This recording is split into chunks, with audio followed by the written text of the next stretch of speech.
My name is host Eric. I want to welcome you to a very medium Saturday morning.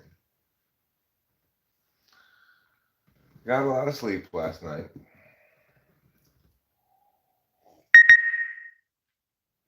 which of course one must do if one is going to recover from Adderall adequately. I'm still a little tired. I can always tell because when I'm totally not tired, I don't have this bag under my eyes. You know, that's quite that's quite an accomplishment when I can get totally rested like that. But I have to. Yeah, it's like I have to get totally rested, which means I got to put in a couple of days of like full blast sleep, or else um, it'll be trouble in paradise. So I don't like these days after a bottle of Adderall. It annoys me because it's like I'm trying to have fun and be happy all the time, you know? And sleepy weeks, not particularly fun. Is not particularly fun, nor is it particularly happy. Yesterday may not have been Thursday, but today is Saturday. So that's, you know, updated information, you might say.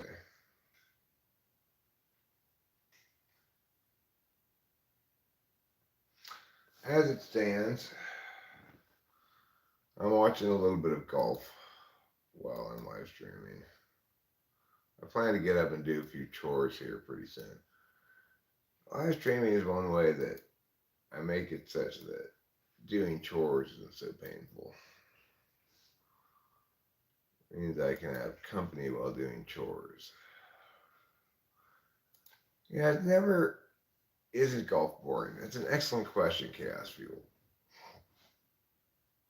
I used to believe that golf was boring.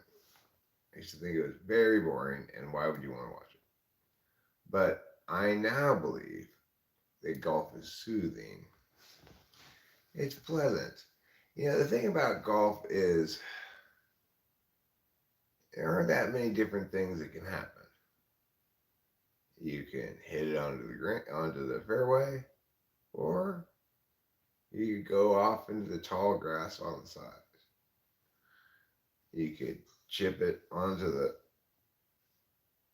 green, or you could end up in the bunker.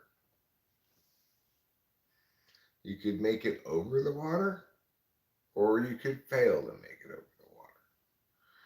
These are the kind of things that make up watching golf. Um, it's, I would agree, it's not exciting per se, but it's pretty pleasant. Once you start watching it and you go like, I wonder if he's gonna make that putt. Oh, he just missed it.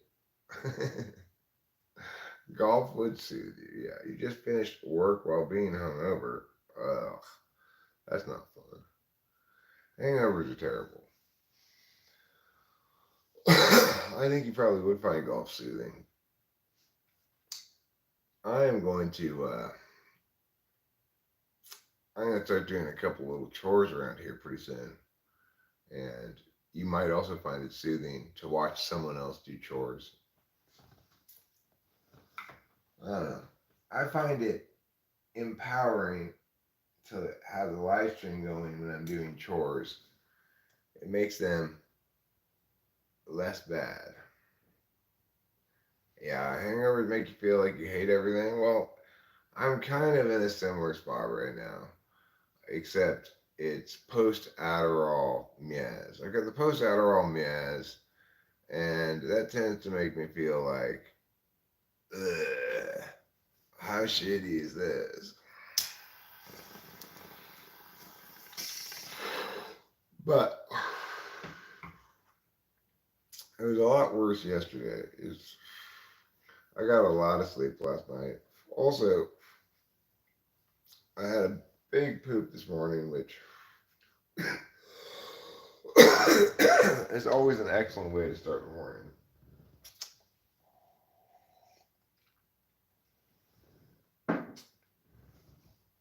Of course, the reason I have so many chores to do is because I can be a little bit of a slob sometimes. So, like, okay, here's one thing I could do with chore without even moving. What happened? Something made the cat just run away so fast. Carlos Paeva says, "Hello, Eric Sensei. I've been thinking if I am an INFJ." Well, that's something to think. Did I type you?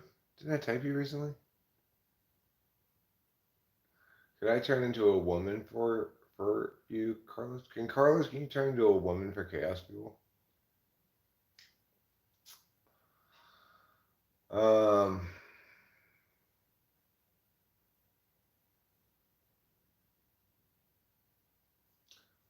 so what I'm going to do right now is something I can do as a chore without leaving this spot. This is gives it an advantage over other things I have to do. Well, I have to get up briefly, but then I'll come back here.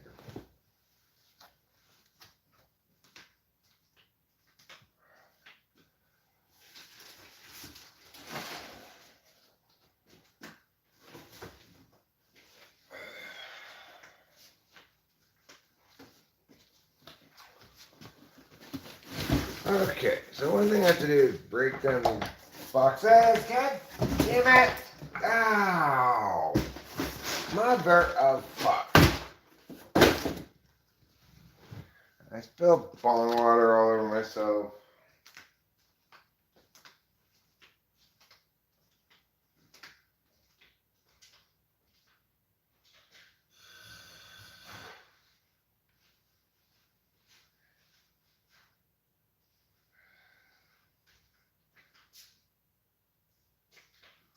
Well, Carlos, that is the best way to determine what your type is.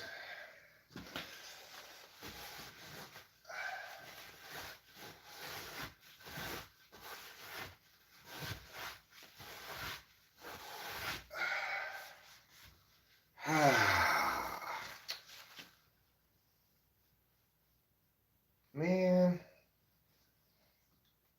I gotta change pants. These have too much bottled water on them. I'll be back.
Well, we are off to an inauspicious beginning. As my first action was to spell the bong. The problem with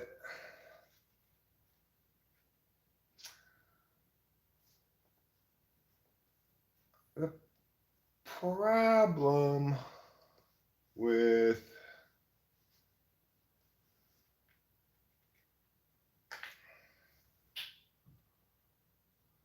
whatever I was gonna say. Can INFJ male, ISFJ female relationship work? Uh,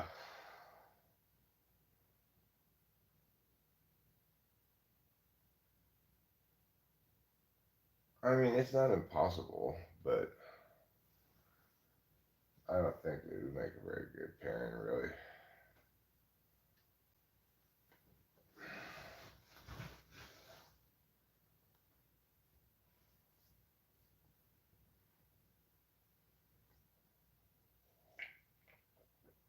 Teleology is the logic of things as understood by their purpose, and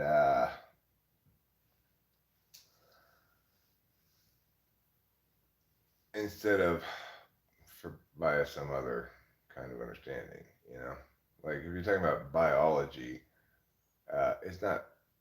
There's some teleology in it, like, well, what does the appendix do? Is the purpose of it is to take out little rocks. That's understanding it teleologically. If you were to say, what's wrong with it? It's inflamed. That would be understanding it empirically, I guess, you know, or understanding it against a comparison of normal, against a norm. So that would not be teleological understanding of it. If you were to understand an appendix according to its shape and say, like, this is an appendix shaped swimming pool, well, then you'd be understanding, I guess, aesthetically, you know.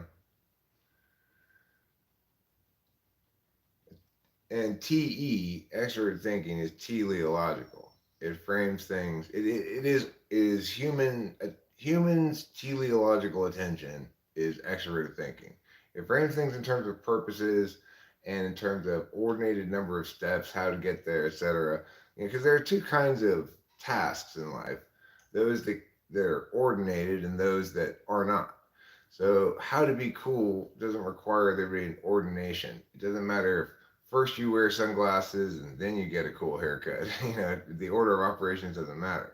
Other things, the order of operations is critical, like taking a shower. You got to take off your clothes, then get into the shower and turn the water on. You can't get into the shower, turn the water on, and then take off your clothes. So, the thing is, everybody, including TE polar people, have some machine code level of competency with teleology. In other words, even INFJs and ISFJs know to take off their clothes before they turn on the water. But for more complicated things that require ordination, that's their that's their weak spot. INFJs and ISFJs is getting that. And so what they tend to do a lot of is uh, do random things until something works. Do INFJs dislike nagging SI types? Like, you should clean the counter, take it. INFJs do not like being nagged about SI shit at all. Not at all. Especially things like you should finish all the food on your plate or something. They're not gonna like that one bit. Or you should go to bed now. You're getting tired. They're not gonna like that.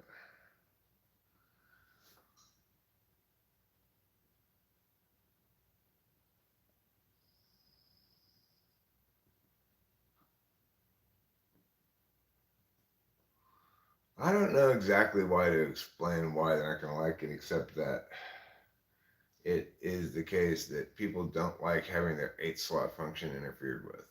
So I don't like people telling me what to do. I don't like people telling me what not to do. But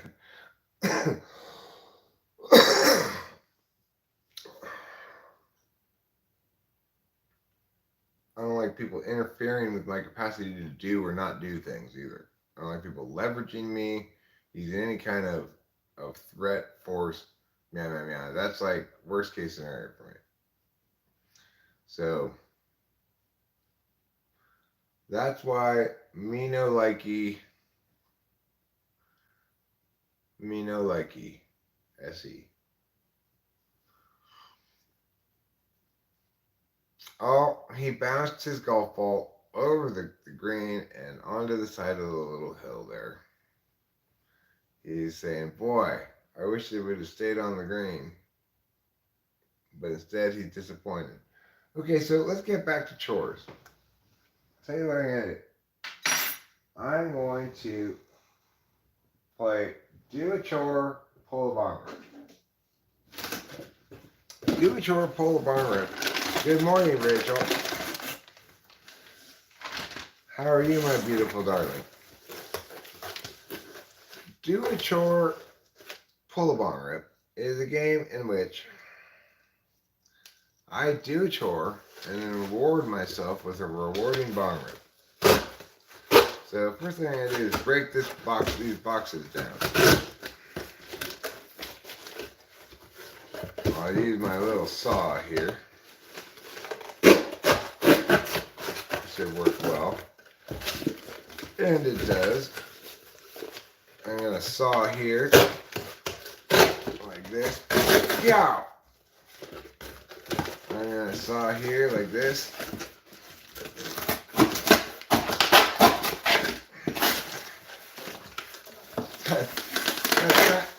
That's kind of a big question, Tessa. They're just ways of paying attention. Possible ways that people can pay attention.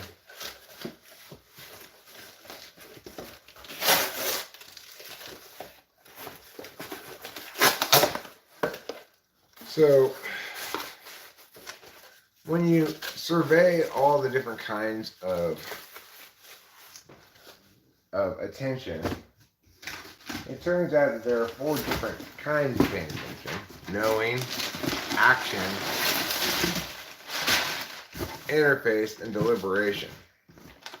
And that for each of those, there are 2 varieties of each of those kind of functions.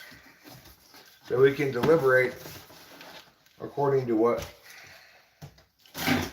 validates externally against universal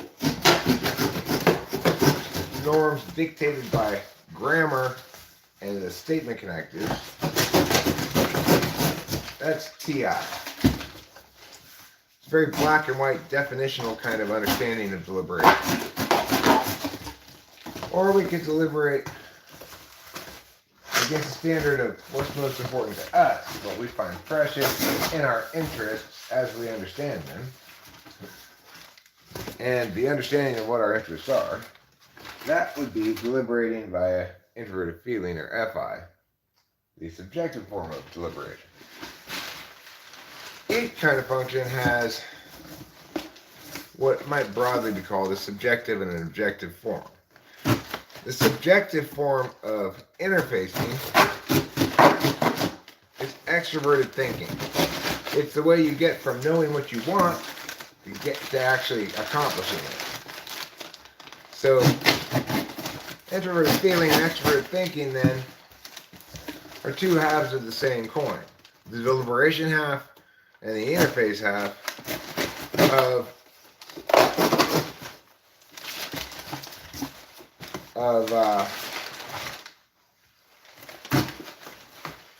a single attentional manner ultimately, which is viewing the world through what you want, goals, how to get there, etc., and attending to the logic, the unique logics of each individual system that you encounter on your path to attaining your goals.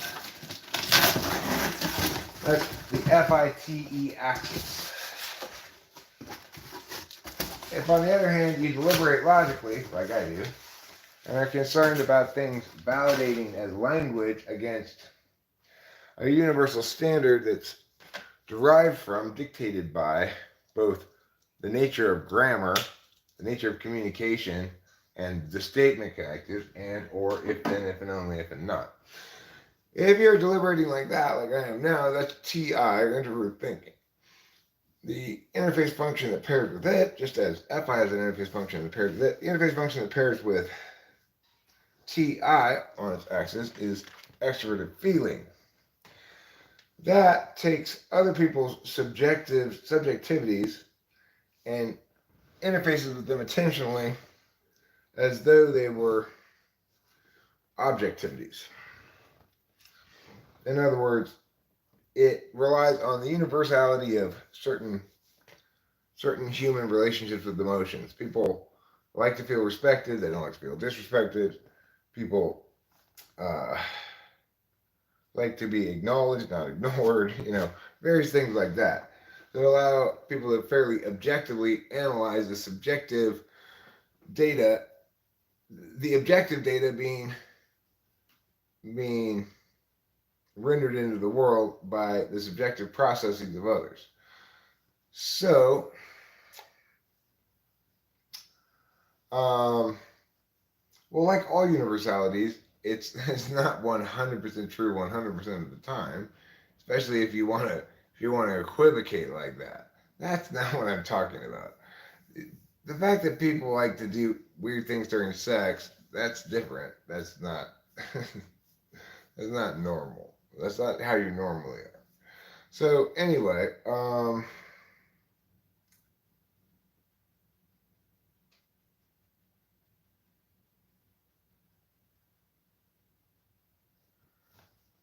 I got a little sidetracked on my explanation of all functions there.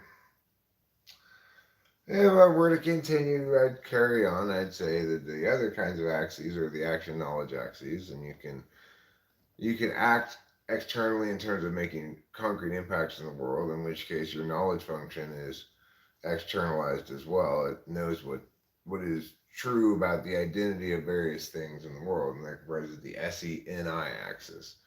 Whereas if you are like me, then you act metaphysically, which is to say you talk, answer questions like the one you asked, do what I'm doing right now. And as a consequence, you know subjectively because you're spending a lot of time remembering and keeping track of your various ideas and stuff that you already had about concepts like this.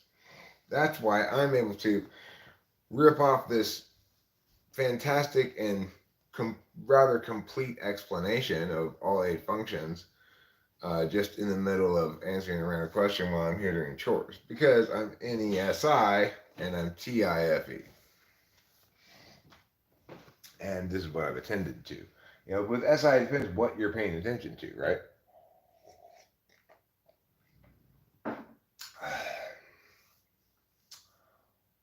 Why do you like this stuff? Answering a question. What are you getting out of it from a function view? Well, it resonates with my third spot FE. Like you could ask this as well. Why do you want people to watch you do chores? Well, third slot FE, I guess. I find it gratifying when other people watch me do stuff. I don't know.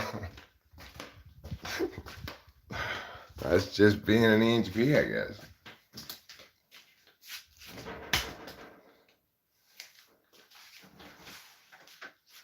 Like, it's so much better having you guys along doing this chore than if I was just doing it by myself.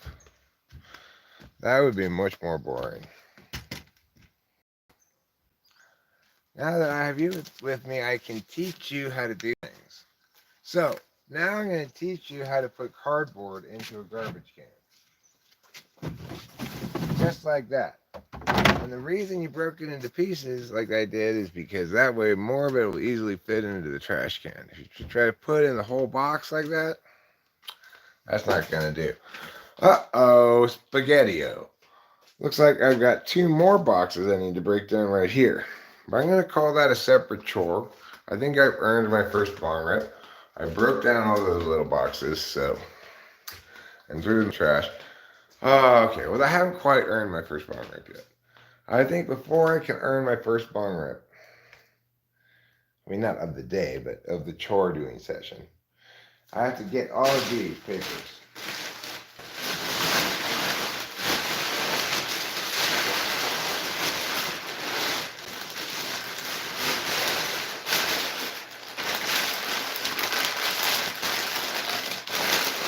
There, I got them all. Okay, now let's go throw these papers away. We don't want to keep these papers. Why would we keep these papers?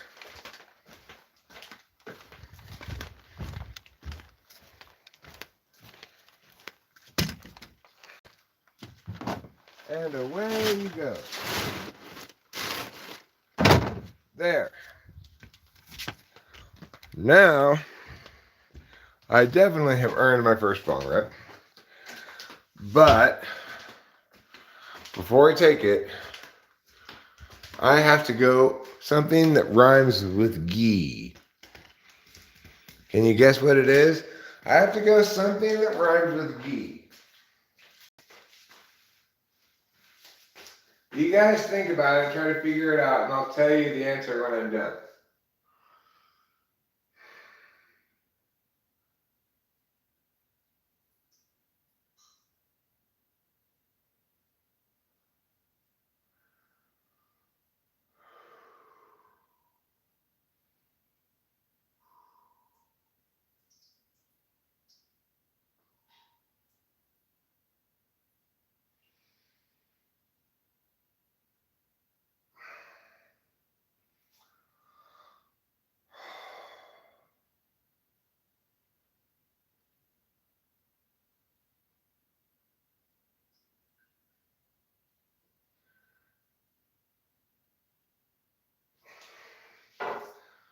Okay, did you guys guess what it was yet? Again, I'm going something that rhymes with ghee.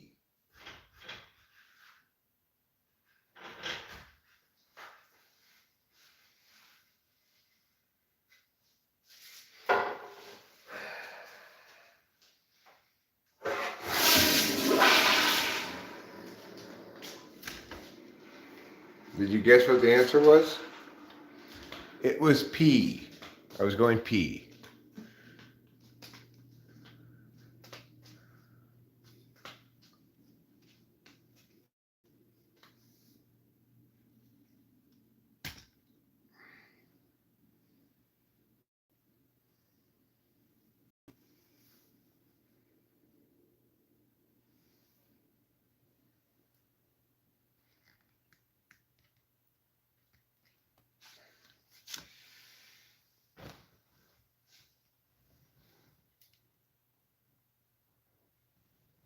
I'm gonna go drink coffee at my workplace. I'm gonna go drink one there.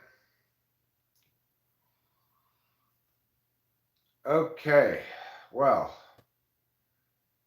Eric, you worked hard. You meowed the meow, you meowed the meow. Now time for a bong rip. The problem with putting these bongs in these things is you can still spill them even when they're in these things. So, I guess we just have to live with a lot of bong spillage. I spilled one this morning.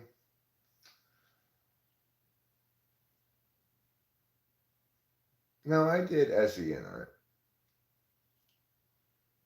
It just didn't take very long. I just noticed I was in an uncomfortable position while typing, and when I noticed it, I stretched.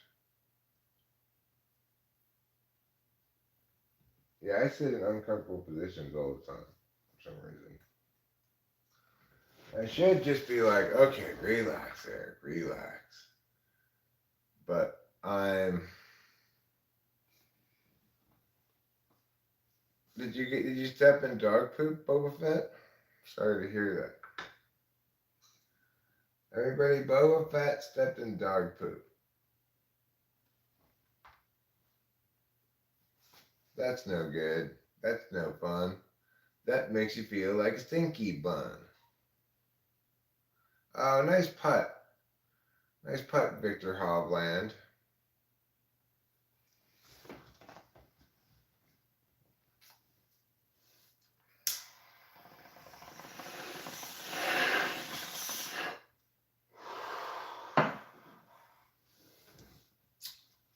Oh, that Victor Hovland.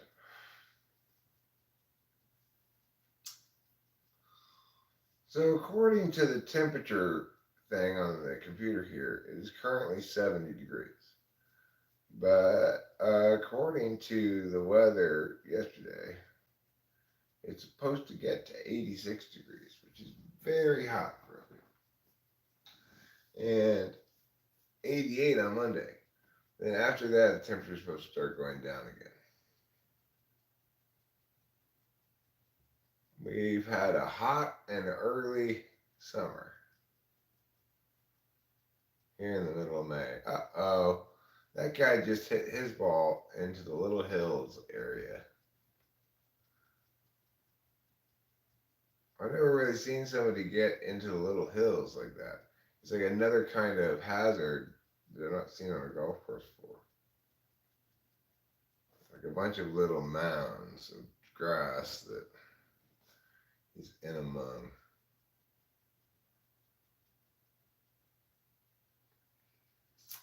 If you were going to play golf successfully, you should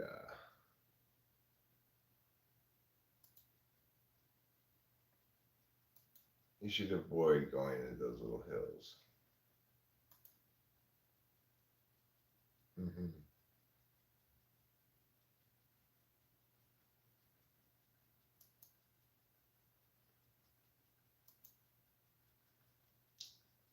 Just FYI, also, guys, you gotta remember that Jeremiah Johnson, or whatever his name is not a real person at all. It's one of our friends who likes to make up sock puppet accounts. It's May 20th, so this is his channel origination date, Saturday, May 20th, 2023. So, in other words, this morning. He just made this account right before he came in here. So keep that in mind and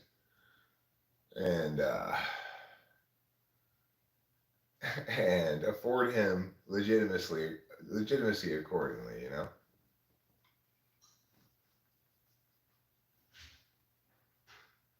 Well, yeah, you could say that, Carlos Paiva, because it's accordingly, SI people spend less time observing reality as it is and intuiting things. So you've got the potato touch story, right? In the potato touch story, I'm spending my attention, paying attention to whether or not this guy is touching my potato. I've followed through entirely with my SI. I've kept up what I've known before, that watch out, if you order a meal here, the waiter might touch your potato. That I've ordered a meal and that I'm checking to see if he touches my potato. And when the plate arrives, I realize, oh, I ordered rice pilaf. I didn't get the potato. That's so, in other words, an NI person would never make that mistake. That's me as an SI person spending time keeping track of and working on my knowledge, which sounds good, right? But in that instance, you can see how it's not good at all. Don't underestimate the value of NI as a knowledge function. And remember that everybody knows to some extent in both ways. One of them is very unconscious or somewhat unconscious, and the other one is conscious, you know? So the thing is, if you are 4 or 5, like me, both knowledge functions are most conscious, but you're not a knower. You're least a knower, you know? So that allows both knowledge functions to be most conscious. If you're SI or NI1, you're a knower, but in as a human being, but one of your knowledge functions is super unconscious.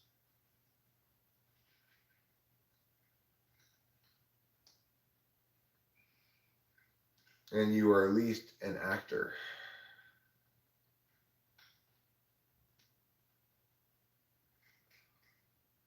I think I just figured out why INTJs give you the chuckles. Is it because of their FE polar? Okay, so I think I pulled the bottom right. a celebratory run for getting one chore done. But now I think it's time for a cigarette.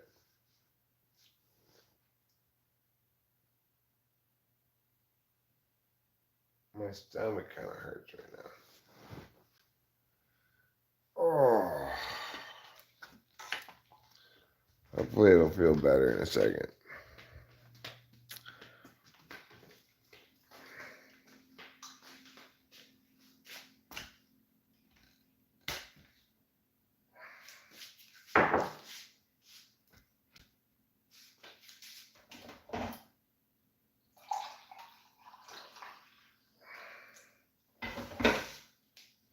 Now this BT Dub, FYI, is decaf coffee.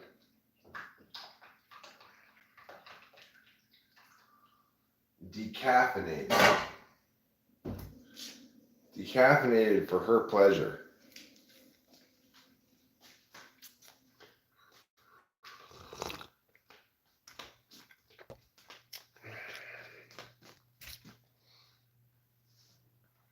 Okay, so I'll tell you what we're going to do. We're going to go smoke this cigarette, drink this coffee out on the deck, where it can also begin stage 2 of Operation Box Breakdown.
Come, sit with me.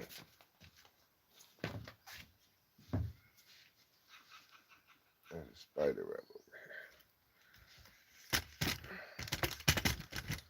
And now it's like you're in a chair just to the left and behind of me.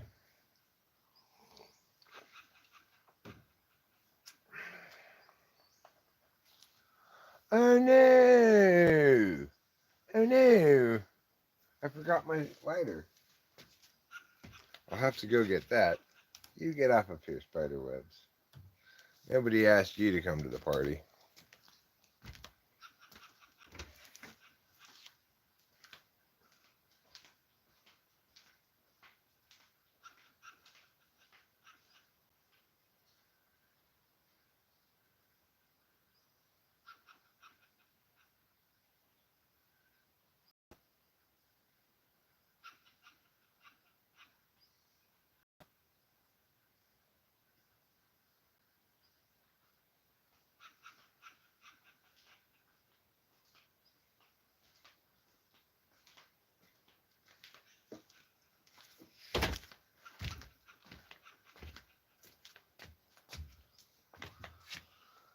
Magnum opus, magnum opus. What we need is a cigarette.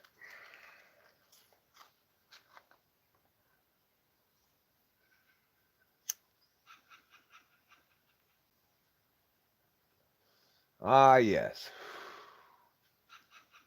The refreshing goodness of a hearty cigarette, bringing pleasure to all the peoples of the world.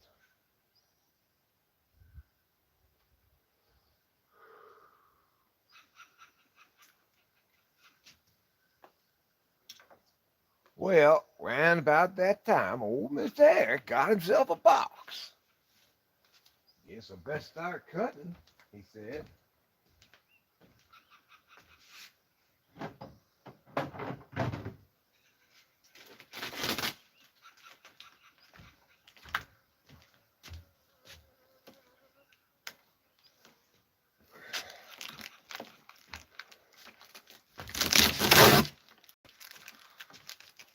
Okay.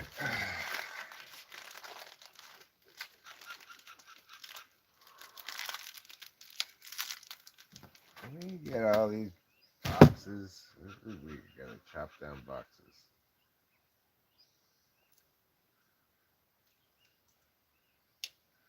I was like, I was a boxes already.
There. Horrible box.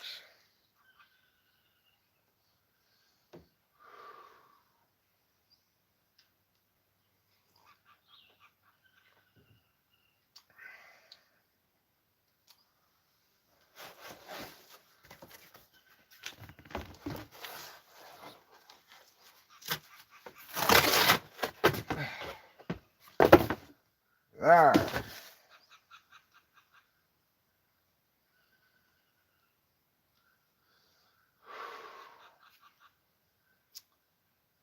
You know what? They're not going to pick up our trash on Monday this week. They're going to pick it up on Tuesday at the earliest because it's Memorial Smash Weekend.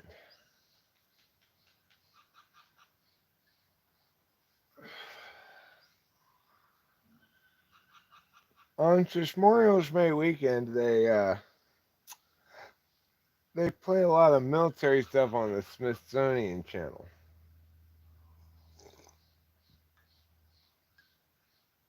I watched a couple of really cool shows on it yesterday. One, both about Japan. One about World War II Japan, and one about the transformation of Tokyo from the Edo period to now, which was quite interesting. You know, there are 32 million people in Tokyo?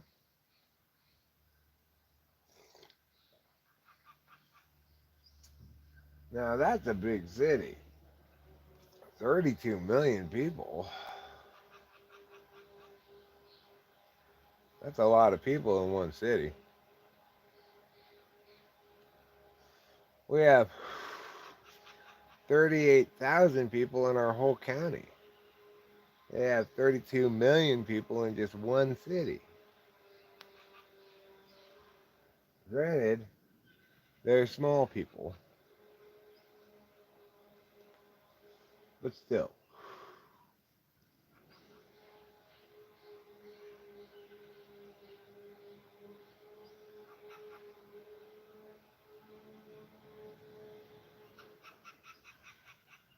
They're resuming their chainsawing job, I hear, down the road there.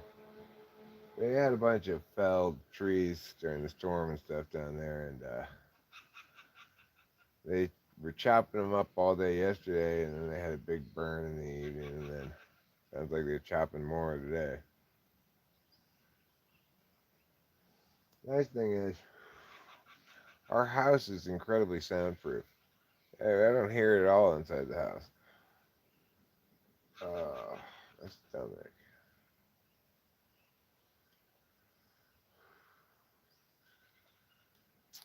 You know what? I decided that I don't want to wait for my life to be over before I throw these boxes inside the trash can. All right, I'm gonna fill you in on a little trick with these things. You want to pop them before you put them in the trash can. That's a little trick for you. All right, now let's go put them in the trash can.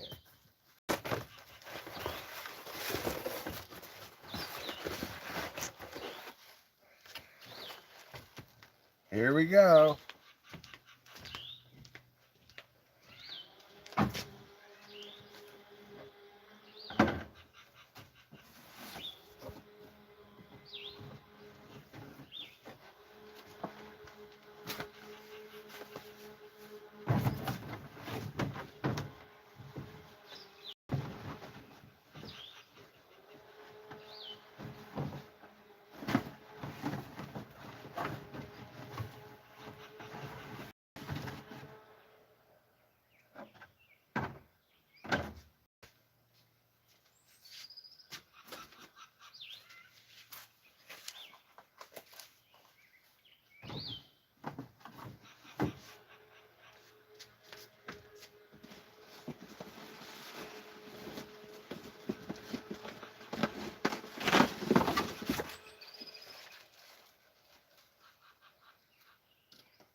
I gotta break down this box. Fine.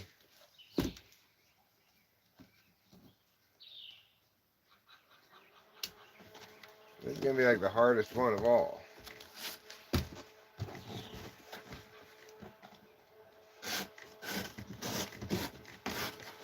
Well, that knife works a lot better than the saw. I'll say that.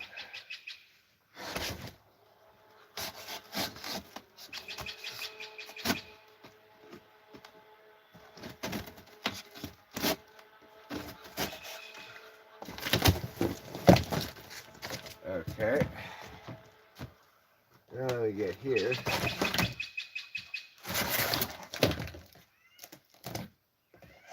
Okay.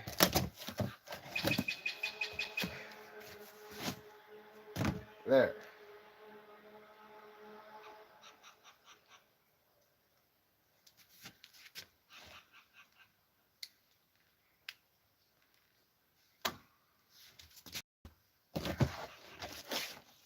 There. Go like this.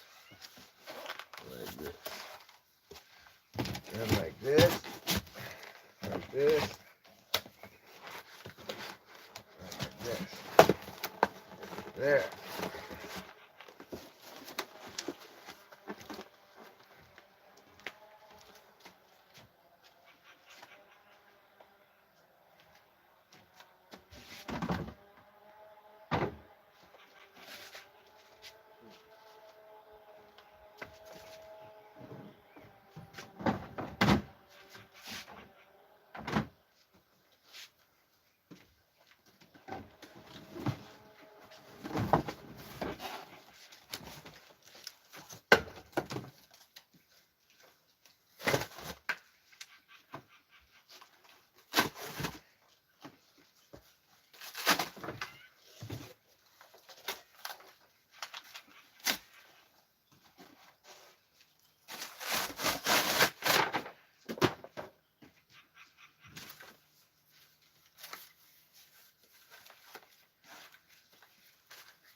I did it.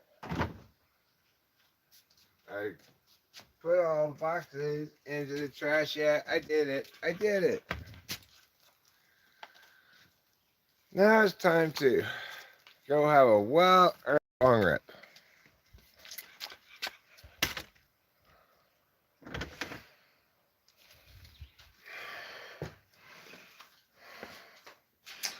I brought my user's manual for this PA I got. I had to get a PA for the wedding. I mean, we needed one anyway, but pretty good deal. Got it at Sweetwater. It's super portable. It comes in this little suitcase here. It's got 2 speakers, a mixer, and it's got everything you need all in one little package. It even came with a mic, which I'm sure is shitty, but whatever. Hi, CJ. Hi, Melting Zero.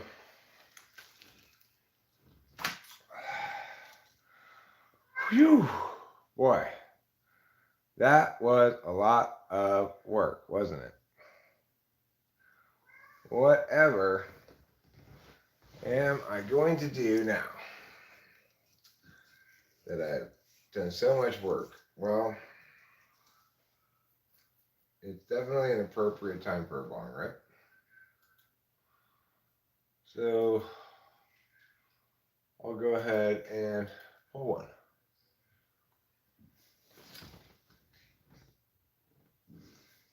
Now, pulling a bong rip is something you just don't willy-nilly do. You have to put the right amount of weed in. When it's ground, it's not that much weed. Then, instead of trying to light your bong with your mouse, like I was about to do, use a lighter.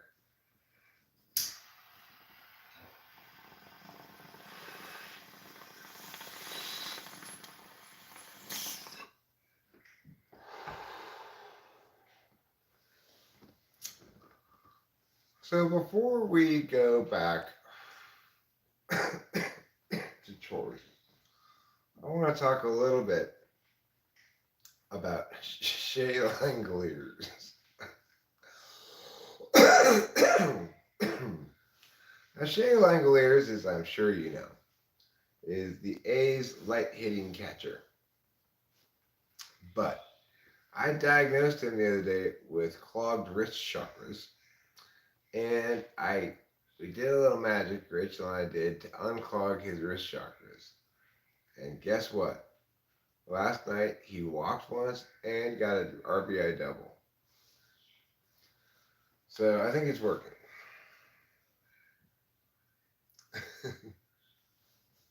Isn't it? Shea Langoliers is a great name. So there's also, of course, the pitcher last night, whose name I'm fond of, which is Ken Waldachuk. Ken Waldachuk was pitching last night, and you know what? The manager left him in an inning too long. He gave up 2 runs through 5 innings. He had a good outing, and then the manager left him into the 6th inning, and he gave up 2 more runs. So anyway, let's all begin a Shea Langoliers fan club right here, right now. Rachel and I will be co-president of the Shea Langoliers fan club. And you guys can all be card-carrying members. And what I want you all to do at some point during the day today is some small ritual to help unclog Shea Langoliers' wrist chakras. I think Ken Waldachuk may have hurt himself a little bit last night. Perhaps his hamstring. But, I'm really enjoying being an A's fan.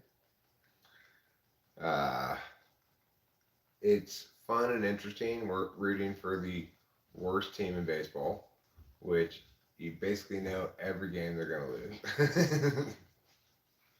But hope springs eternal, you know? Even though they're losing uh, all the time, I'm always thinking, you know what? We can come back. We can come back and we can win this game. Shea Langoliers can get a big hit. You know, we've got Ruiz. Ruiz is a good player. He steals a lot of bases. He gets on base a lot. He's a good outfielder. We got this new guy, Blade. Blade made a couple excellent defensive plays last night, and then made one bad defensive play that cost us a couple of runs. But anyway, you know, we're growing. As a team, we're growing. And we just have to be patient and let our boys in green and yellow develop into the superstar team that I know they have in them. The Oakland A's may have gotten from ESPN.com an F minus in its team ratings, dead to last, with F with 6 minuses. But you know what? I don't think they're as bad as all that. I think they have in them the ability to win some games, to, you know, maybe even approach 500 by the end of the year.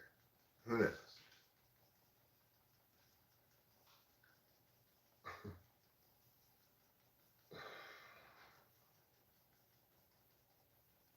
So I don't know if Shea Langoliers watches that much YouTube, but assuming he hasn't seen my wrist unclogging magic, then that's good. He can continue to believe that it's his own good skills causing it.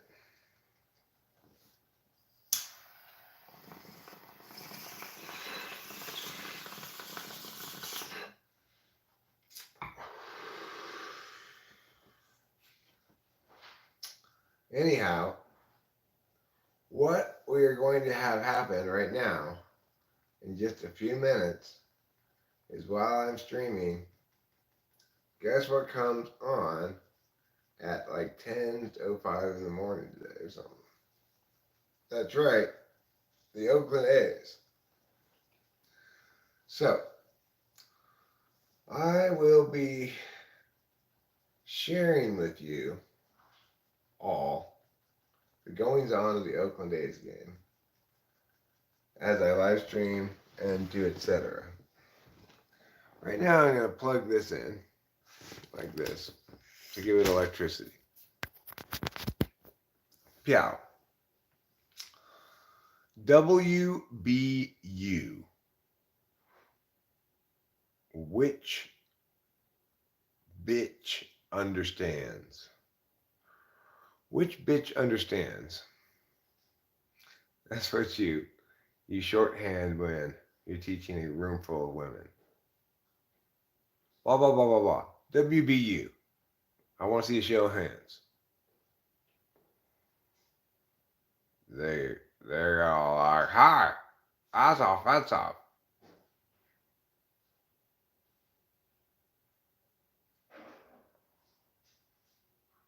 Well, maybe your shot, Senor Carlos. Maybe your shot.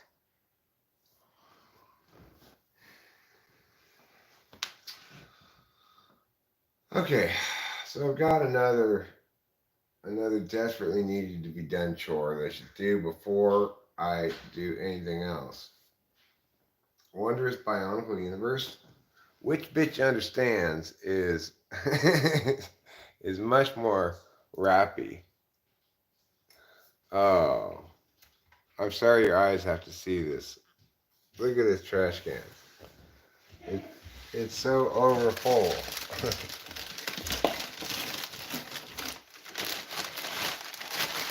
It was full a long time ago, and I kept trying to put things into it.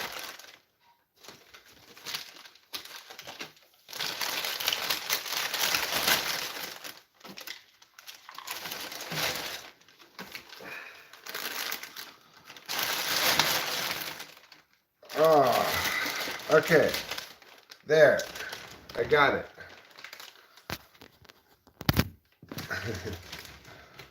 Well.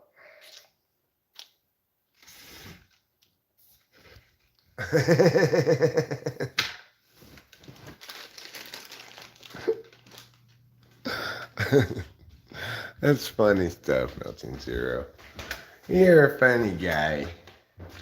With your laugh-making jokes and your joke-making laughs. See, this is a bag of trash. Where do you think it goes? Same place the boxes went. I just totally grabbed a fly right there. It was on the inside of the window and threw it outside. Very ninja style. Let's see. And you'll note, I can't hear that chainsaw at all once I go inside the house. How crazy is that? Just go in the house, close the door, no chainsaw.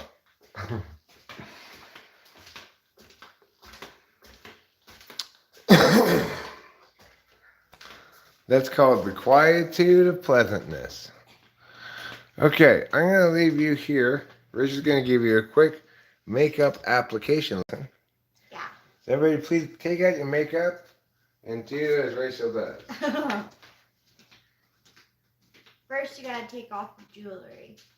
I don't like taking off my engagement ring, but with cream, you have to, because it could dirty up the stones. Now, I'm gonna put my glow screen on, because I don't really know how to use foundation.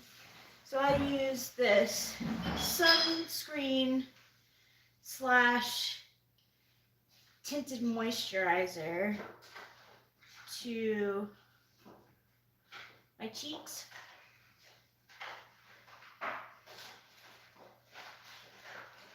It's 40 SPF. I read somewhere that actually anything above 30 SPF is basically just 30 SPF. That it actually doesn't, beyond 30, it really doesn't do anything. It's just a label to make you feel more protected. But I don't know. I don't know if that's true or not. But it is good to wear sunscreen, I guess. I'm not purposely wearing sunscreen. I just happened to buy a tinted moisturizer that is like predominantly a sunscreen also. I need to find a good foundation because I don't have one right now.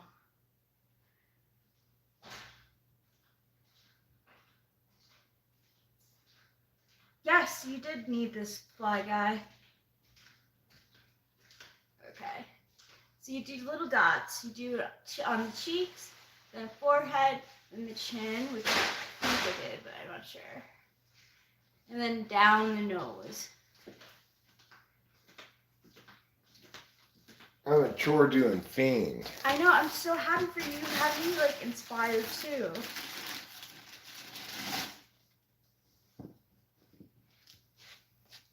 Plug this in.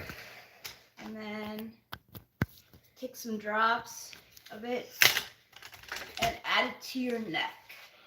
Take some drops. And hey, don't even dream of attempting to use an untinted moisturizer, okay? That tint is critical.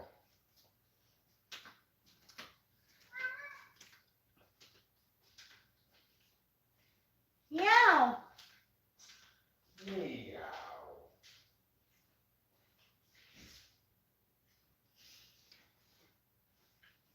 Does anyone else here have a pet or a cat in particular that doesn't like to be pet?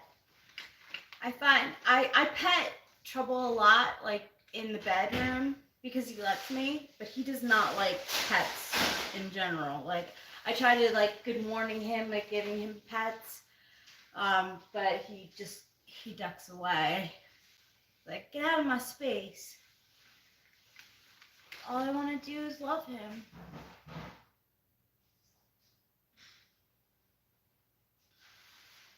What is this? He's a little bit pet shy.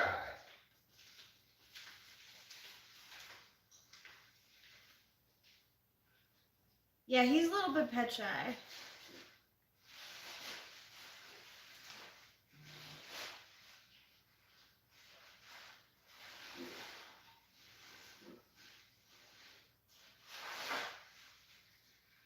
Putting on mascara now. I bought a brown instead of black.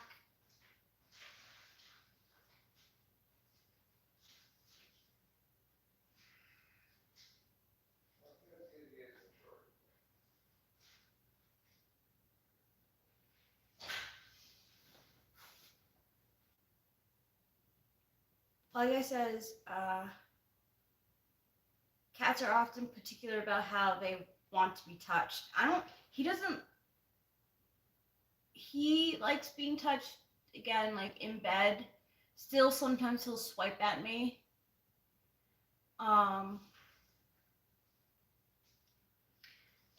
But in general, I get away with pets. If we're in bed. Like right now, him around the house, he's like, no, I don't want no pets.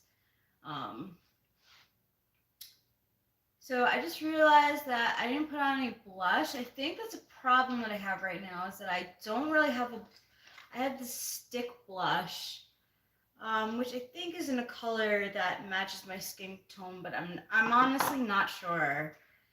It's this like pinky pink color. I'll just go with it, why not? So I smile when I put my blush on, and then I apply to the apples of my cheeks. Okay. I'm like totally missing. I only did one eye. No, Trevor has vision in both of his eyes.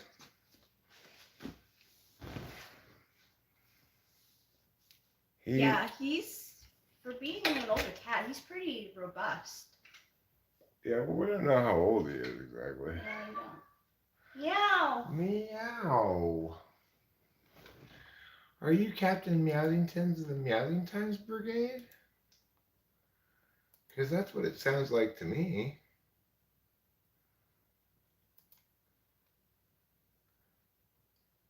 I used to have a very scratchy cat, and I did what I could to desensitize him. Yeah, I think we are gradually desensitizing him. Oh, the Preakness is on today. Oh. How fun. That is fun. Do people wear hats at the Preakness too? No, I think that's just a Kentucky Derby thing. At the Preakness, nobody wears pants. That's what makes it unusual. Oh.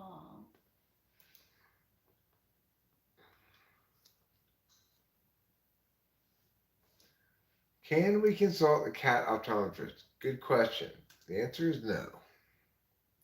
I've checked his vision myself. He can read the letters on even the smallest line.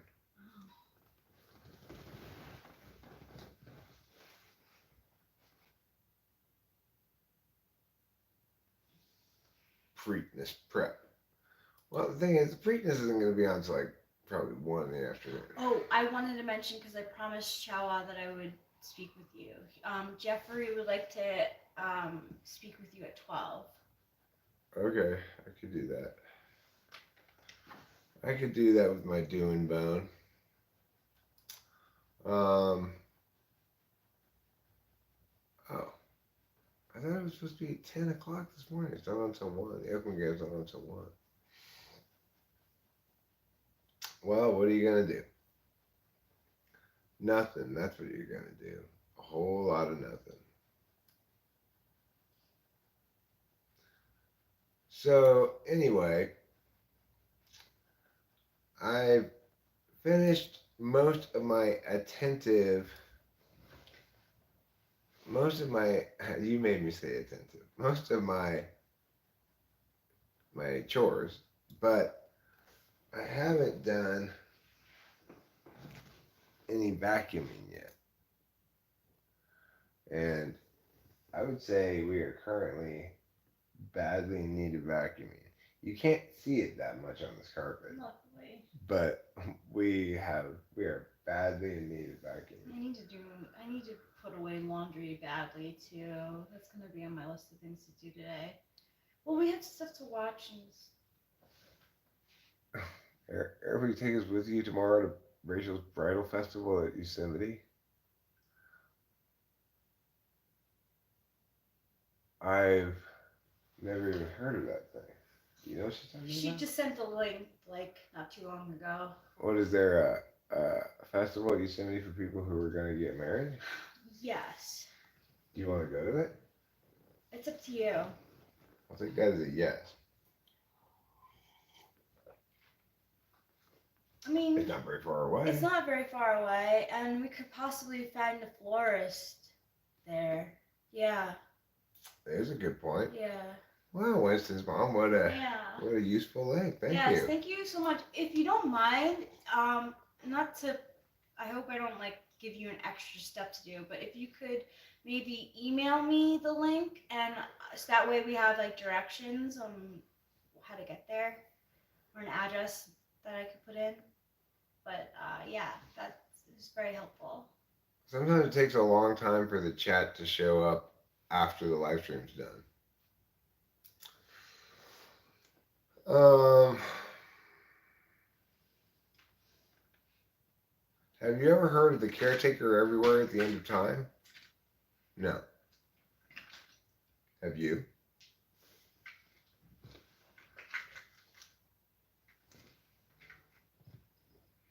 I'll click it. I'll get it up here, and so then it'll just be here already.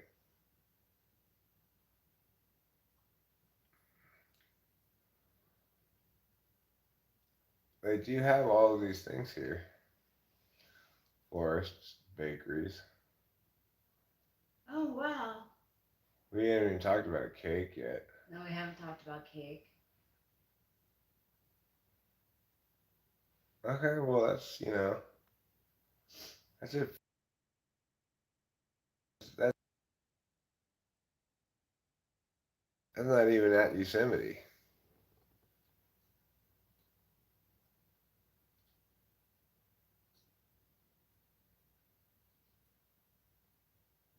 $11 to 3, $15 admission. That's cheap to get in. Yeah, it is.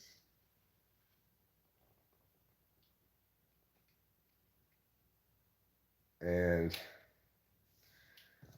we actually need something that we can get there. I mean, Yeah. two things we can get there. Which are Cake cake, and florist. Exactly. Those are the two things. We can use help with that in those areas. We need to attend to them, and this will help us attend to them. Yes. That's convenient. Yeah, it is. It's super convenient.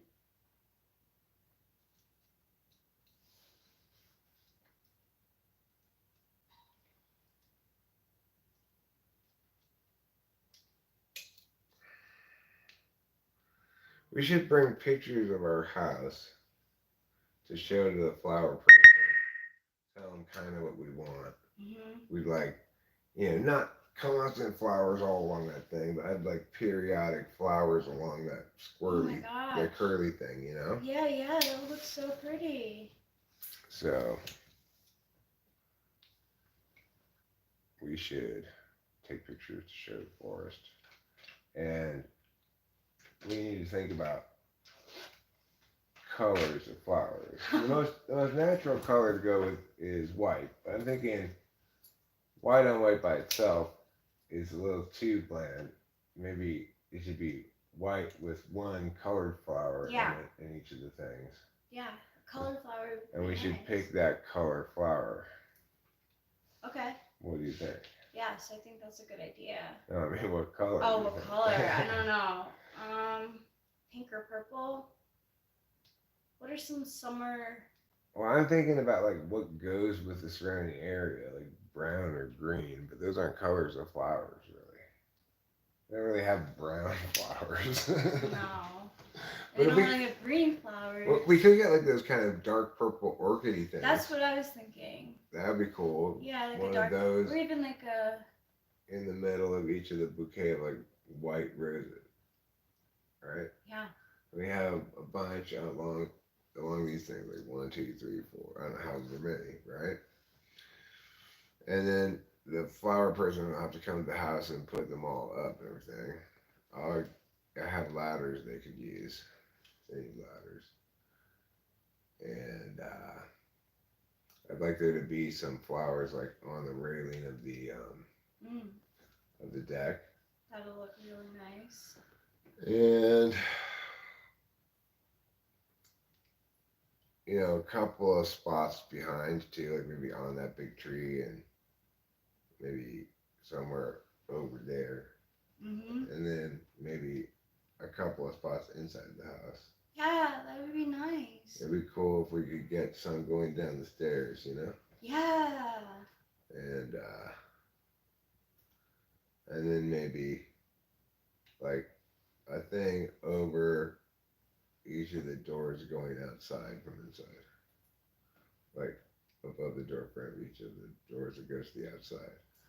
Plus the stairs. That'd be enough. Plus around those things right there. For all the things I just said. That should be enough flowers, don't you think? Yeah. It's plenty. And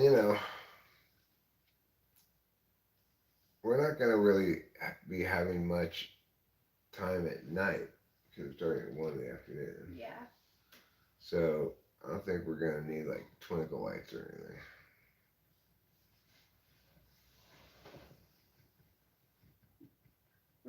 We're thinking about like.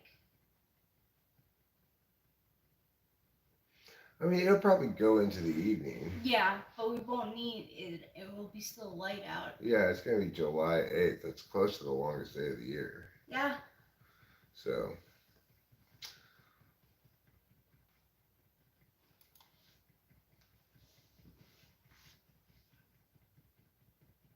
Thank you, Winston's mom. We don't have an orchestra, Winston's mom. We're not gonna have any live music except for Chow Wah and we playing at the actual ceremony part.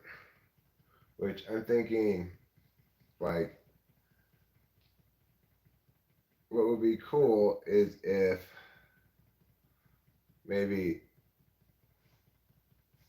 Rachel comes down the stairs while they're playing the song. Which stairs? Those Down stairs. here. Those the only stairs we have. Obviously. And, that's so like I'm nervous though. I'm gonna have to have someone help me with my dress, I think. well, sure, you'll have to have somebody hold up the back of it, and you'll have to hold on to the handrail. That's fine. But like, I don't know if you and your dad could fit side by side going down the stairs. Maybe not. I might have to wait for him at the bottom of the stairs, or he'll wait for me at the bottom of the stairs. And then he walks you out maybe over onto the deck, and we get married on the deck in front of the railing.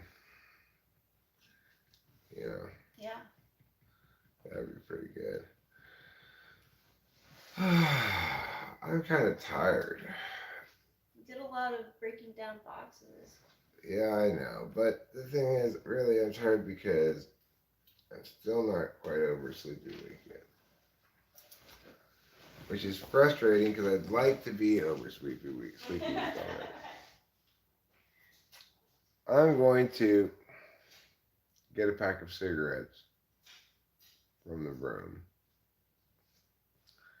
Go stand outside and smoke one.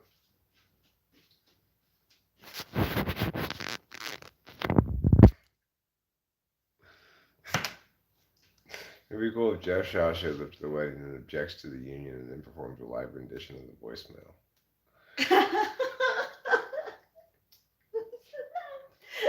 funny, Ruinar.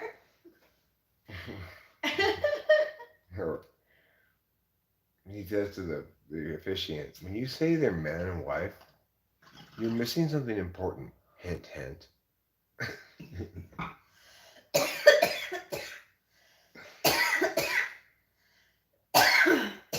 Okay.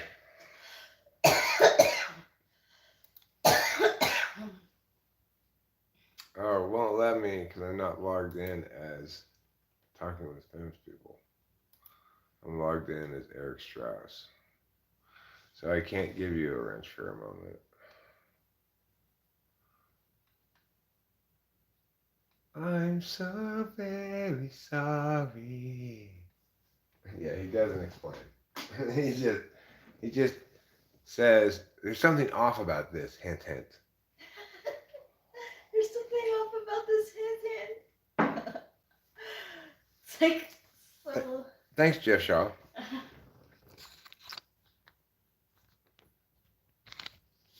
Inland Empire with Laura Dern and Grace Zabriskie. I never heard of those Grace Zabriskie. You're making that person up. No, we're just gonna have, I think, regular vows. I vow to be a good husband. I vow to be a good wife. The end. Yeah. We don't need anything fancier than that.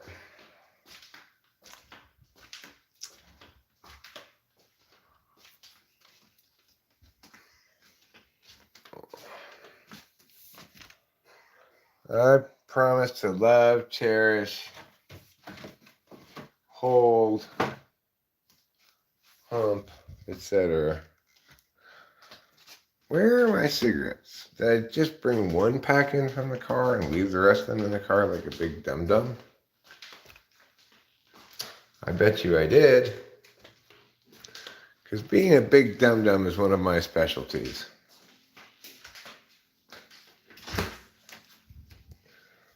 That's why back in school, everybody always called me Big Dum Dum Eric. Yeah, I did. Supposed to get to 86 today. Oh my gosh. Supposed to get to 88 tomorrow. 88 tomorrow? Wow.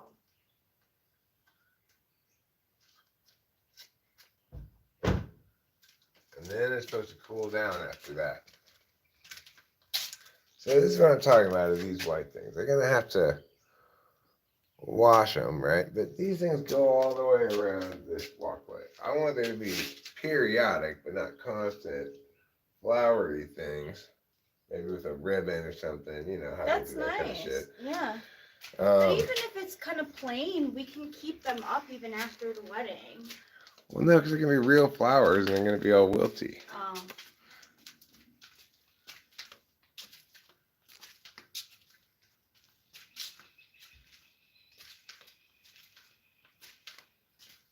Thanks, CJ. I appreciate it. If we were going to go red, it would match with this sign. If we go white and red, we could take that sign down. No, I don't want to take it down. Oh, you mean take it down and show the people? No, I mean, if we want to go with a color that doesn't go with that red, we could take that sign down for the wedding day. That's up to you.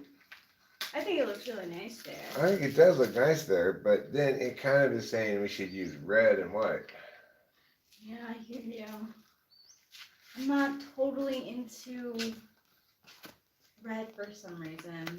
I'm not either, because well, we got blue here, you know? Mm-hmm. One little splash of red right there looks nice. Yes. But because it's just, there's no other red anyplace else, so it's just an accent. Yeah. But if we want a color that complements this blue, really. Yeah. So purplish is good. Purplish, yeah. Or maybe they have some flowers that are like this color of blue. Yeah, like a hydrangea or something. Or carnations or something. Carnation, yeah. Yeah, hydrangea. I can't think of what they look like right now. I know the name. Oh, those look like foosball ones, Yeah. right? Oh, those are fantastic. Yeah. I love those. Okay. I love those That would definitely hydrangeas. go with. They're purple. Yeah. They're kind of discolorish, bluish. Muted. Yeah. Yeah. I'm digging the hydrangea idea, and we should take this sign down for that day. Yeah. We could put instead a flower arrangement right here, with that bigger than the one that mirrors it along the thing. Yeah. Right? Yeah. Are you feeling me? Should I be a wedding designer? Yeah. Yes, you should. Oh, look who's here. Looks like Jonesy. Yeah, it does. It looks just like Jonesy. I think that's Jonesy himself. He's gotten home after a night of philandering, and now he's finally feasting on some cutlets.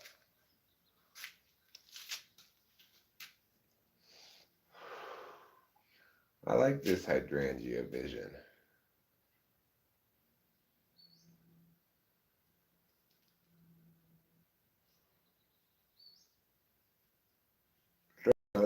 The florist we're going to get is going to have to be available July 8th to come here in the morning and be done by noon, let's say, or 12:30 at the latest. Well, noon, because people might have, some people are going to be staying here anyway. But Yeah.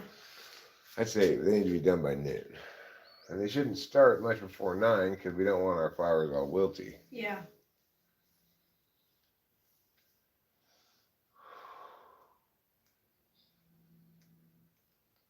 It's going to have to be a tightly timed operation. I'm going to be like Tom Cruise in Mission Impossible. Ooh. I'm going to be rappelling down things on cables. I'll talk about entertainment. Yeah. I'm going to be like a drill sergeant who's just like,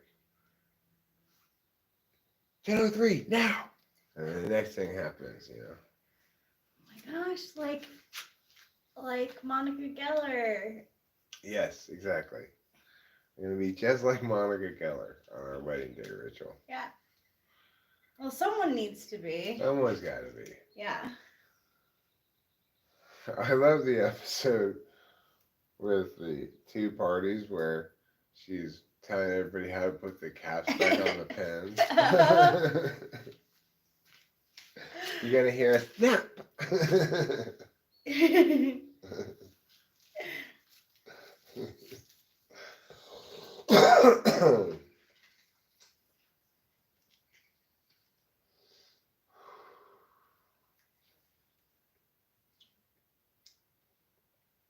I bet your dad's going to be all full of cryings and stuff.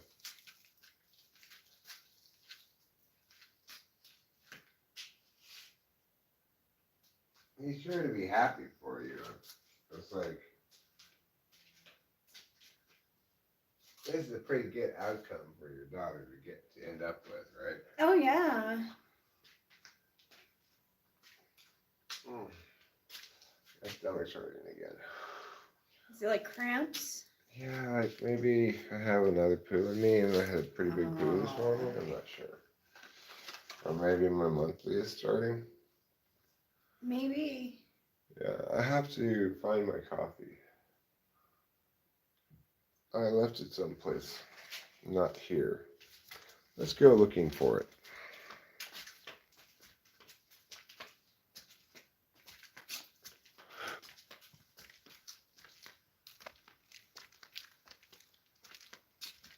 It would even be nice to have one thing, that middle curly key thing way up there. If she could make it, I could put it up there.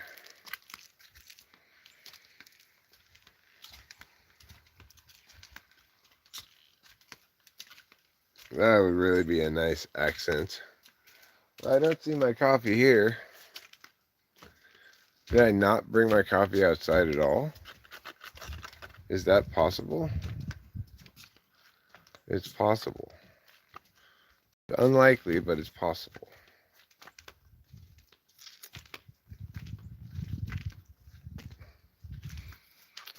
Okay. It's not back here. So if it's anywhere, it's going to be over here by the kitchen because that's where it came out of to get the cigarettes. But it's not, which means I left it in the house this whole time.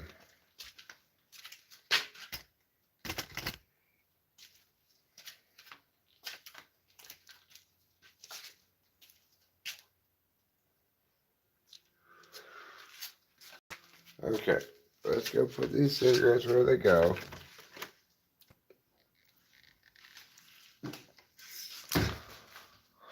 Which is on top of my methane.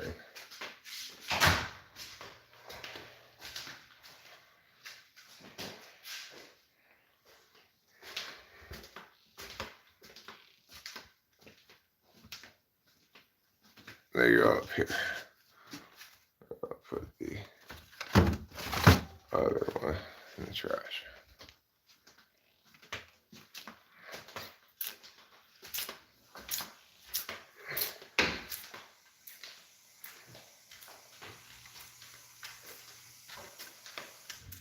Yeah, you can put coffee grounds in your compost. It helps it be more plant nutritious. But you can't just put plant something in straight coffee grounds. It has to be part of compost. My mom did a lot of composting.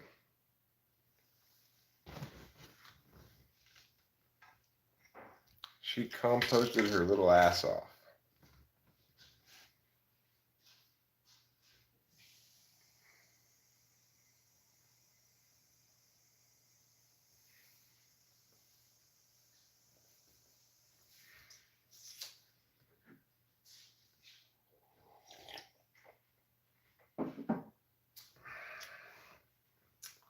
My mom used to take all the leftover parts of vegetables that we didn't use and put them in the Cuisinart, smush them up, pour that into the compost, put all the eggshells in the compost,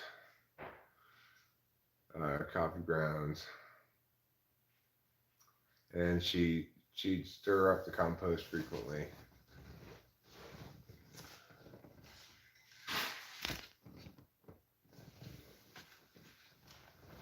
You know, it's an agreeable way to live. Like, you know, my mom had this very reliable source of satisfaction from certain kinds of things.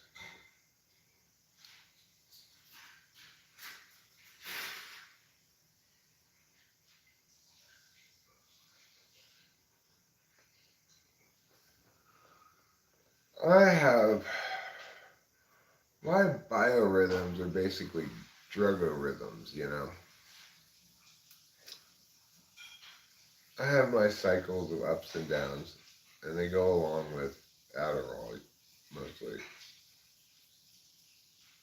You got Gryffindor? I got expelled from Hogwarts. I took the test and it said expelled from Hogwarts. So that was pretty depressing. I was like, come on. I don't get to be in any of the houses?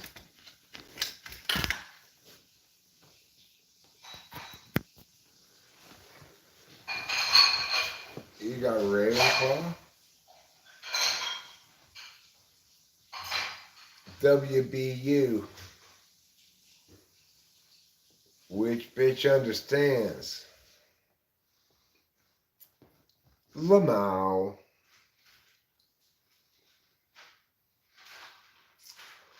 Oh. I'm not feeling very energetic.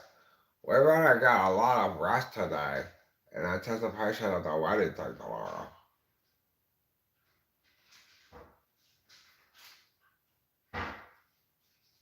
Raffle waffle. Boba Fett, that's awful. Waffle Basket University. Waffle Basket University is a good name for a university. Is that where they go before they go on Naked and Afraid to learn how to weave a waffle basket? Yeah. To catch waffles in the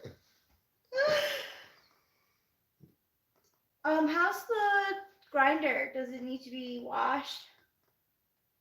Yeah, probably wouldn't hurt.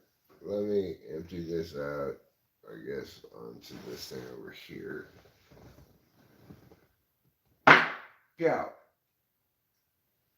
Great. I'm feeling so low energy right now that what I want to do is just take half a clone of it. Yeah, sure. I need to ask him for a refill. I know, we're getting low. I'm not, it was just a mental note. I'm not. Sure, being I got you. Yeah, we don't need to put this part in. Right? Yeah, no, we need to put that part in. Yeah, it works brilliantly. This was Rachel's notion because the grinder eventually gets all like resined up around the thing. No, it's fine. It works great. We have a very high quality grinder, and the washing machine cleans it out beautifully. It looks great.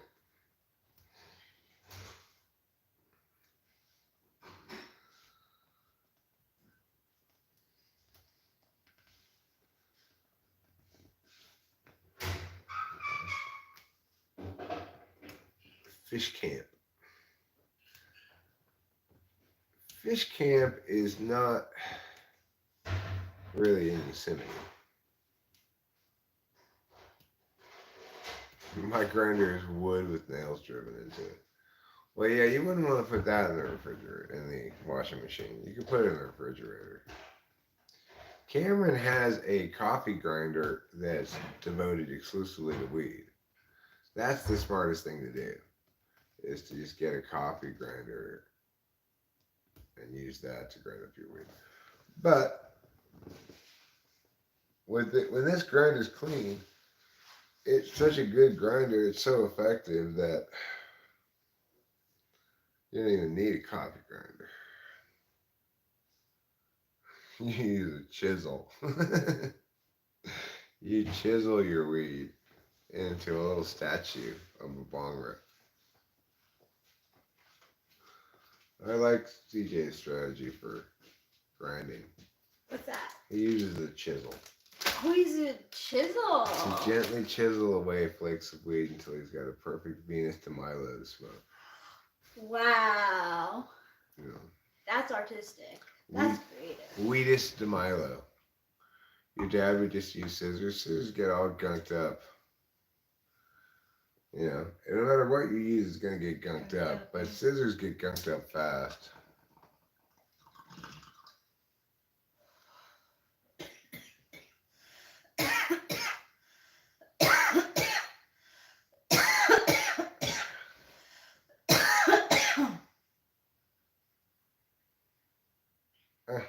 Well, color me wrong.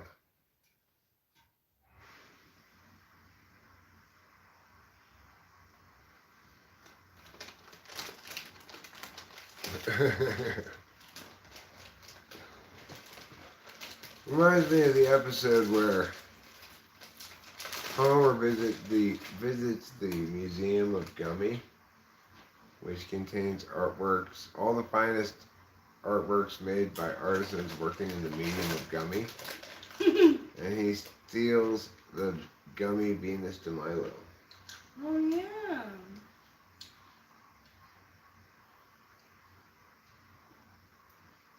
Thanks, Boba Fett. Appreciate the clarification. Toto Bear. Hello. Hello, Toto Bear. Toto Bear Heart. Toto Bear heart, yeah, exactly.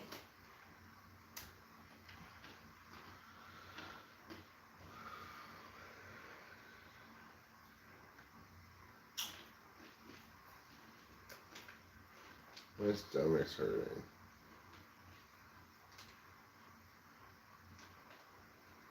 Well, I think I'm gonna go chop a colony in half.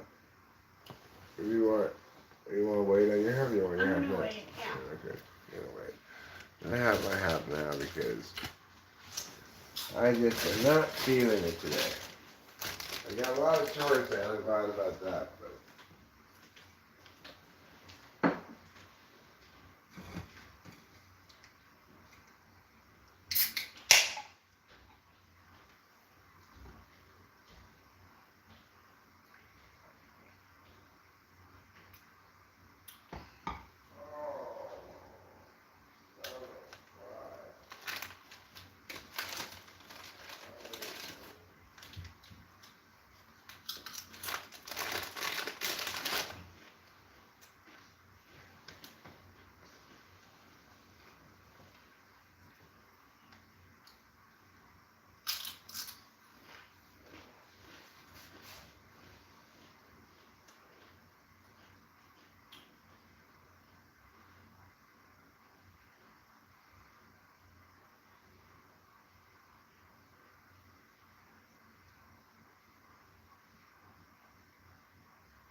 Okay.